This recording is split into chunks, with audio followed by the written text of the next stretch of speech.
8 de marzo? É o Día da Mulher. Ah, é o Dia das Mulheres.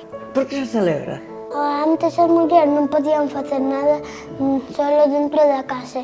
E agora podemos todas. Agora sí, agora pode salir, pode facer, todo, claro. Pero iso é o dia 8 de marzo. Todos poden facer o que queiran. De pequena, primeiro mandaron-me ao colegio. E despois mandaron-me a traballar.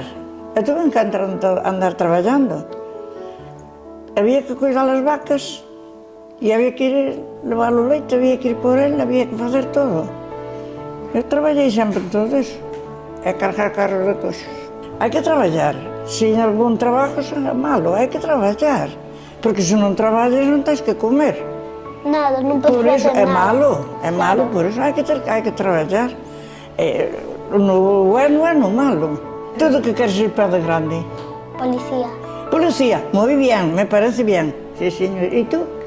Veterinaria. Veterinario. Pero bueno, es bueno también. Vale. Si no de trabajo y de oficio, vale todo. Todo es bueno. Y así se debe ser con eso. A eso de ir a trabajar a tus padres. Hoy. Bueno. No. Non mucho. Non queres. Solo a veces que le ayudo a cocinar a mi madre.